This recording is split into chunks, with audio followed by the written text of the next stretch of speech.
हरियाणा के rice millers इन दिनों राज्य सरकार द्वारा सीएमआर यानी कस्टम्ड मिल राइस नीति में किए गए बदलाव से परेशान हैं। दरअसल मिलों द्वारा डिलीवरी किए जाने वाले सीएमआर में टूटे हुए चावल की अनुमेय सीमा को घटाकर अब केवल 10% कर दिया गया है, जो कि पहले 25% थी। साथ ही अब कस्टम्ड मिल राइस को लेकर हरियाणा सरकार की नई नीति में टूटे हुए चावल को कम करने के लिए अतिरिक्त मिलिंग लागत के लिए 2.23 रुपए प्रति क्विंटल, अतिरिक्त भंडारण लागत के लिए 1.23 रुपए प्रति क्विंटल और टूटे चावल के लिए पैकेजिंग शुल्क 3.33 रुपए प्रति क्विंटल तय किया गया है। अब इन बदलावों से हरियाणा में मिल मालिक परेशान हो गए हैं और उन्होंने इसको लेकर अपनी नाराजगी जाहिर करते हुए सरकार से इसमें संशोधन करने को कहा है। आपको बता दें कि इन बदलावों को लेकर हरियाणा के राइस मिलरों का कहना है कि इससे उन पर बोझ काफी बढ़ जाएगा और सरकार को इस पर तुरंत ध्यान देना चाहिए ताकि मिलरों को कोई परेशानी ना हो। अब मिलरों की नाराजगी और प्रतिक्रियाओं के बाद हरियाणा के खाद्य आपूर्ति,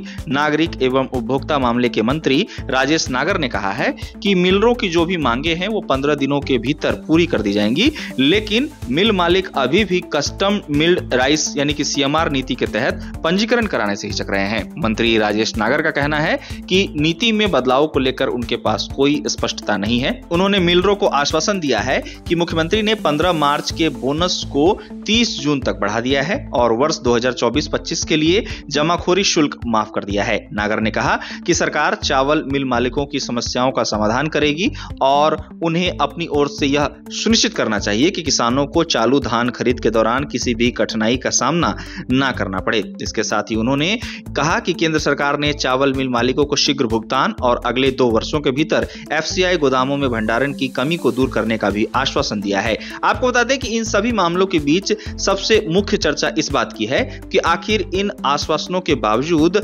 एसोसिएशन के सदस्य अभी भी सीएमआर नीति के तहत पंजीकरण कराने से आखिर क्यों हिचक रहे हैं। और आपको बता दें कि इससे सुचारू खरीद प्रक्रिया पर संदेह पैदा होता हुआ नजर आ रहा है, ऐसा भी कई रिपोर्ट्स में कहा जा रहा है। बता दें कि हरियाणा के राइस मिलर्स इन दिनों राज्य सरकार द्वारा सीएमआर यानी कस्टम मिल राइस नीति में किए गए बदलाव से परेशान नजर आ रहे हैं और उन्होंने सरकार से मदद की गुहार लगाई है।